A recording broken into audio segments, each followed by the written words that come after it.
મોરબી પુલ દુર્ઘટનામાં 136 લોકોના મોત થયા. રાત ગઈ વાત ગઈ, બધા ભૂલી જશે, પોતપોતાના કામે ચડી જશે. જિંદગી આવી જ હોય છે, નિર્દય અને નિર્લજ. રાજ્યવ્યાપી શોક ન તો ગયેલો જીવ પાછો લાવશે, ન એ પરિવારનું દુઃખ દૂર કરશે. જેમણે સ્વજન ગુમાવ્યા, સવાલ પૂછીશું, જવાબ માંગીશું. સરકાર 101% 6 એમની બને એ જનતા નક્કી કરશે, પણ 99.99%માં 1% પણ બાકી હશે ને તો પણ હું સવાલ કરીશ. આ જ મુદ્દા પર કરીશ ફાયર. રાજકીય વિશ્લેષક મહેશ પંડ્યા જોડાયા છે અને મારી સાથે પેનલમાં રાજકીય વિશ્લેષક વિજય આહિર જોડાયા છે. આજે કોઈ ભારતીય જનતા પાર્ટી કે આજે કોંગ્રેસ નથી કરવું, કેમ કે માત્ર બૂમો પડે છે. 2 દિવસ ઘટના ચાલે છે, પછી આ ઘટના ભૂલાઈ જવાય છે. અમે પણ ઘટના બતાવીએ છીએ 2 દિવસ, અમે પણ અત્યાર સુધીનો આખો ઘટનાક્રમ બતાવ્યો. અમે પણ બીજા સમાચાર પર જઈએ એટલે આખું આ જે તંત્ર છે એ પણ ભૂલી જાય છે, કેમ કે એમને પણ શું જોઈએ છે, ભૂલી ગયા એટલે અમે પણ ભૂલી ગયા. ભાઈ તમે તો ટેકનિકલ પણ જાણો છો, આખો જે બ્રિજ હતો, આખી ઘટના હતી, પહેલા તો તમે જે જાણો છો એ ગુજરાતની જનતાને સમજાવો. પાર્થભાઈ, હું સ્ટ્રક્ચરલ ડિઝાઇન એન્જિનિયર રહી ચૂક્યો છું અને સ્ટ્રક્ચર કેવી રીતે વર્ક કરે અને કેવી રીતે કયા સંજોગોમાં ફેલ થાય એનું મને નોલેજ છે. આખો તમે ઘટનાક્રમ જુઓ તો જે સીસીટીવી વિડીયો ફૂટેજ પાછળથી આવ્યા હતા એના ઉપરથી જો કહેવામાં આવે, ચોક્કસ તારણ બ્રિજના ફેલિયરનું ઓન-સાઇટ એસેસમેન્ટ પછી જ આપણને ખબર પડે, પણ સસ્પેન્ડર અને જે મેઇન સસ્પેન્શન કેબલ હતો એ નહોતા તૂટ્યા, પણ ડેક જેના ઉપર લોકો ઊભા હોય અને વર્ટિકલ સસ્પેન્ડર એની વચ્ચેનું કનેક્શન તૂટ્યું અને ડેક ટ્વિસ્ટ થઈ ગયો. અને એ ડેક ટ્વિસ્ટ થતાની સાથે 500થી વધારે જે લોકો ડેક ઉપર હતા તે સમયે બધા પાણીની ગર્તામાં ઊંડાઈમાં ધકેલાઈ ગયા. અને આપ કહો છો એમ અત્યારે 140+ લોકોના સત્તાવાર રીતે મૃત્યુના આંકડા જાહેર થયા છે અને હજી પણ કેટલાય લોકો જીવન મરણની વચ્ચે મોરબીની હોસ્પિટલમાં ઝોલા ખાઈ રહ્યા છે. હવે આપણે એ વસ્તુ સમજવી પડશે કે આ ઘટનાઓનું વારે વારે પુનરાવર્તન કેમ થઈ રહ્યું છે. દરેક વખતે કોઈક મોટી ઘટના બને, બરવાડાનો લઠ્ઠાકાંડ બને કે પછી તક્ષશિલાનો જે ફાયર સેફટીનો કાંડ બને, અહીંયા શ્રેય હોસ્પિટલમાં જે ઘટના બની એ બને, દર વખતે આપણે સાંભળીએ કે આપણે બધાને પકડશું, જે જેલના સળિયાની પાછળ ધકેલી દઈશું અને લોકોને ન્યાય મળશે. અને પછી જેવું નવી ઘટના કોઈ બને, મીડિયા, સોશિયલ મીડિયા બધા નવી ઘટનાની ચર્ચાની પાછળ લાગી જાય અને જૂનાનું શું થયું એ કોઈ પછી પૂછતું નથી. આપણે જ્યાર સુધી કોઈ પણ ઘટનાના મૂળમાં નહીં જઈએ, ઘટના કેમ બની એની જવાબદારી નહીં ઠેરવીએ અને જવાબદારોને એને કાયદાનું જ્ઞાન નહીં, કાયદાનું ભાન નહીં કરાવીએ ત્યાં સુધી આવી ઘટનાઓ બનતી જ રહેશે. પેલા ચીફ ઓફિસર હતા ને મોરબીના ડંપાસો મારતા હતા કે મને ખબર જ નથી આ બ્રિજ ચાલુ થયો છે. તો આવા ઓફિસરની ગુજરાતમાં આપણે જરૂર જ નથી, કેમ કે એને ખબર નથી આટલો મોટો બ્રિજ ચાલુ થયો. રોજ 600 લોકો જતા હતા એ બ્રિજ ઉપર, રોજ ઝૂલા ખાલતા હતા અને કોઈને ખબર નહીં હોય કે આ જિંદગી આપણી ઝોલા ખાતા થઈ જશે. તો એ ચીફ ઓફિસરને ખબર નહોતી. પાર્થભાઈ, સિમ્પલ વસ્તુ છે, આજની તારીખમાં એ બ્રિજની માલિકી મોરબી મ્યુનિસિપાલિટીની છે. જો એ ઓફિસરને ખબર નથી તો એ મહિનાનો પગાર કઈ વાતનો લે છે? તમે જવાબદેહી કેમ નથી નક્કી કરતા?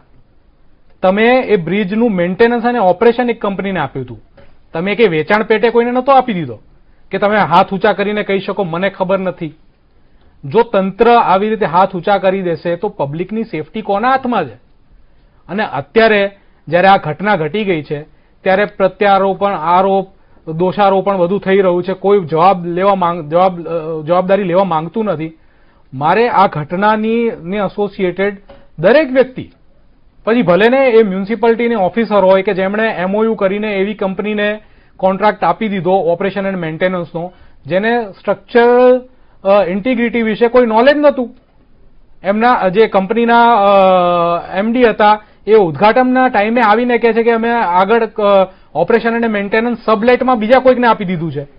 તો પછી આપનું જે સબલેટમાં જો આપને આપવું હતું આગળ, તો આપે કેમ MOU કર્યો અને કયા ધારા ધોરણ હેઠળ તમને શોર્ટલિસ્ટ કરીને ONMનો કોન્ટ્રાક્ટ આપવામાં આવ્યો?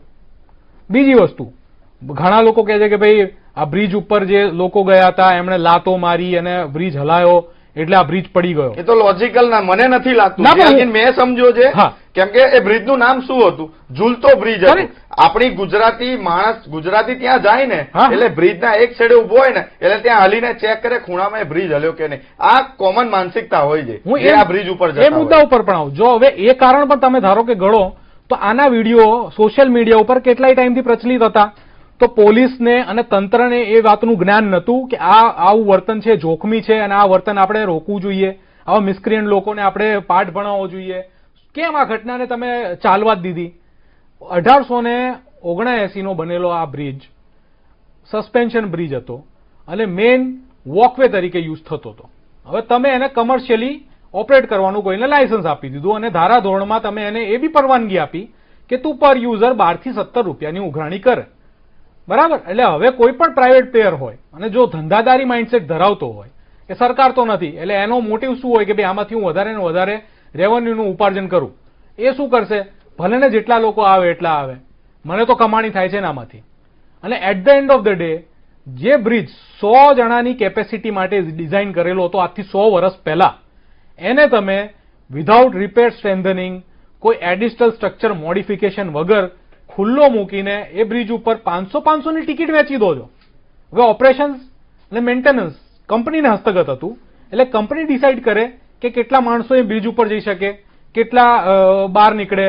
હવે તમે 500-600 માણસો જ્યાં સુધી ચડી ના ગયા ત્યાં સુધી તમે કંઈ કર્યું નહીં, અને જ્યારે બ્રિજ પડી ગયો પછી જે 9 લોકોને પકડવામાં આવ્યા છે એ 9 લોકોમાંથી એ કંપનીના કોઈ એક્ઝિક્યુટિવ્સ છે જે ઊંચા હોદ્દા ઉપર હોય કે જેમણે આ કોન્ટ્રાક્ટ સાઇન કર્યો? લોજિક જ નથી સમજાતું. તમે પકડ્યા કોને? પેલા ટિકિટ બારી ઉપર ટિકિટ ફાડતો હતો ને એને પકડ્યો. અરે યાર, એ તો નાનો મોરો છે યાર.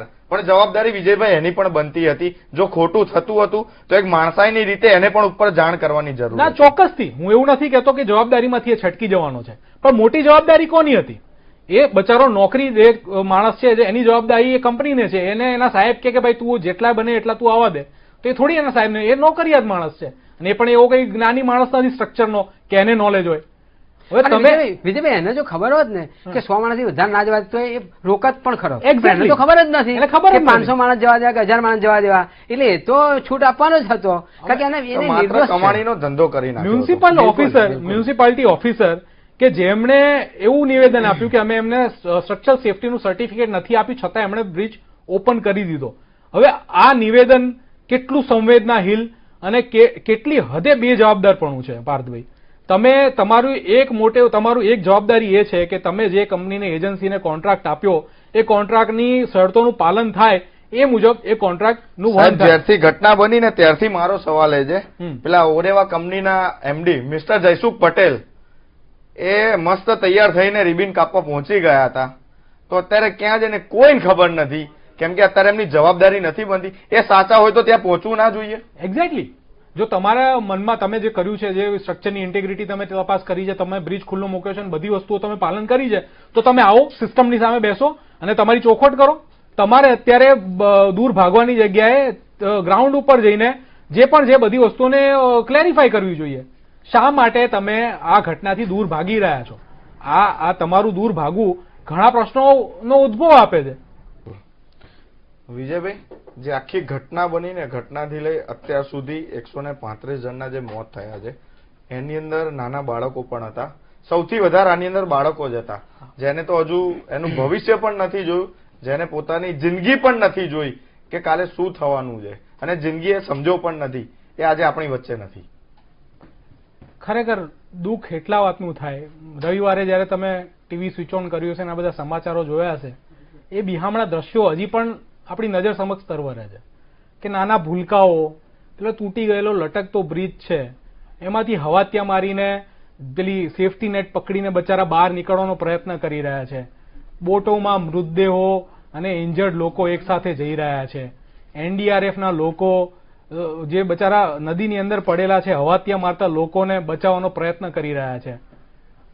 દુઃખ એ વાતનું થાય છે કે નાના ભૂલકાઓ જેમને આ સિસ્ટમથી એ બચારા અજાણ છે, એમને કોઈ વાતની કઈ ખ્યાલ નથી. એ ગયા હતા ફક્ત ઝૂલતા બ્રિજ ઉપર રજાઓ માણવા માટે, એક સારો સમય પસાર કરવા માટે, અને સારો સમય પસાર કરવો તો દૂરની વાત રહી, પણ બચારા પોતાના જીવથી હાથ ધોઈ બેઠા. આનાથી મોટી કરુણાંતિકા શું હોઈ શકે પાર્થભાઈ? સ્ટેટની જવાબદારી શું આવે છે કે એના નાગરિકો સુખ અને શાંતિથી ભયમુક્ત જીવન જીવી શકે? એ સ્ટેટની જવાબદારી છે. હવે જ્યારે તમે પબ્લિક પ્રોપર્ટી ઉપર તમારો સમય વ્યતીત કરવા જઈ રહ્યા હો, તો પબ્લિક પ્રોપર્ટીની સેફટી અંગેની જવાબદારી જ્યારે સરકારની છે, ત્યારે તમે નિશ્ચિંત થઈને ત્યાં જાઓ છો કે ના, હું જે જગ્યાએ જાઉં છું ત્યાં હું સેફ રહીશ, હું મારા ફેમિલી જોડે, મારા બાળકો જોડે, મારા મિત્રો જોડે સારો સમય વ્યતીત કરીશ. અને ત્યારે આવી ઘટના બને ત્યારે એમ થાય કે ભાઈ બચારા છોકરાઓ કે જેમણે સ્ટેટની સેફટી પબ્લિક પ્રોપર્ટીના ઉપર ભરોસો કરીને ત્યાં ગયા હતા, એમને એમની મોટી કિંમત ચૂકવવી પડી. એટલે ખરેખર દુઃખની લાગણી થાય. પણ તમે કીધું એમ કે આપણે ત્યાં આવી ઘટનાઓ પહેલી વખત નથી બની. આવી ઘટનાઓ અગાઉ પણ બની ચૂકી છે. આપણને અગાઉ પણ આશ્વાસિત કરવામાં આવ્યા છે કે કોઈને છોડવામાં નહીં આવે. પંચો બેઠા છે, કોર્ટ કેસીસ થયા છે જે હજી પણ ચાલે છે, લોકો જેલમાં જઈને પાછા જામીન ઉપર બહાર નીકળી ગયા છે, પણ ગયેલાનો જીવ ક્યારે પાછો નથી આવ્યો. તમે ચૂક્યા છો ફરજમાંથી તમારી, પણ એને કશું જ નથી થવાનું, કારણ કે સરકારના 4 હાથ એની બાજુ છે. Maheshbhai, this is a criminal negligence actually. Definitely yes, definitely આ ક્રિમિનલ નેગ્લિજન્સ છે. યસ. તમે એમ કહીને છટકવા માંગતા હો કે મને ખબર જ નથી ને એ લોકોએ ખોલી દીધું, તો પછી તમે નેગ્લિજન્ટ તો છો. એટલા માટે રોકીશ કેમ કે પેલા એમડી જયસુખ પટેલ છે ને, મને તો એવું લાગે છે બ્રિજના બાપ હતા. એ બ્રિજ એમના ઘરેથી લાયા હતા. સવાલ ત્યાં ઉભા થાય છે, કેમ ના થાય? કેમ કે જયારે આ ઘટના બની ને એના 4 દિવસ પહેલા આપણે જઈએ તો તેમનું ફેમિલી ત્યાં આગળ ગયું, રિબિન કટ કરી. ત્યાં આગળ બીજી તમે અંદર સમજવાનો પ્રયત્ન કરો, ત્યાં આગળ કોઈ પોલિટિકલ નેતા ન હતા, ત્યાં ચીફ ઓફિસર નતા. એટલે શું એની પોતાની માલિકીનો સમજે છે બ્રિજ? આ એવું જ થયું ને. એટલે પાછા હું એ જ કહું છું કે ખાનગીકરણનો મતલબ એવો કે રજવાડા તમે આપી દો. કોઈ પોર્ટનો માલિક થઈ ગયો, કોઈ એરપોર્ટનો માલિક થઈ ગયો, કોઈ આવા સ્ટ્રક્ચરોના માલિક થઈ ગયા, તો તમે નાના નાના રજવાડા ઉભા કરવા માંગો છો લોકશાહીમાં? એ પણ સવાલ થાય. અને એ જો લોકશાહીમાં આવા રજવાડા ઉભા કરવા માંગતા હોય તો આવી દુર્ઘટનાઓ નહીં રોકી શકીએ. બિલકુલ વિજયભાઈ, આ ઘટના તો ઘટી ગઈ, હવે આની ઉપર આપણે શું બોધપાઠ લેવાનો છે? આની ઉપરથી બોધપાઠ આપણે એક જ વસ્તુનો લેવાનો છે કે આપણે જ્યાં સુધી કોઈ પણ ઘટનાના મૂળમાં નહીં જઈએ અને જવાબદારી લોકોની નક્કી નહીં કરીએ ત્યાં સુધી આવી ઘટનાઓ બનતી જ રહેશે. પછી એ આમાં પોલીસ તંત્ર હોય કે જેણે લો એન્ડ ઓર્ડરની કામગીરીનું ધ્યાન રાખવાનું હોય, લોકોનું જે બી મેળવણો થયો એ રોકવાનો હોય, કે પછી મ્યુનિસિપાલિટી હોય, કોઈને પણ આપણે પકડવા પડે. મહેશભાઈ, આમાં વિજયભાઈ જોડે બંનેનો આભાર.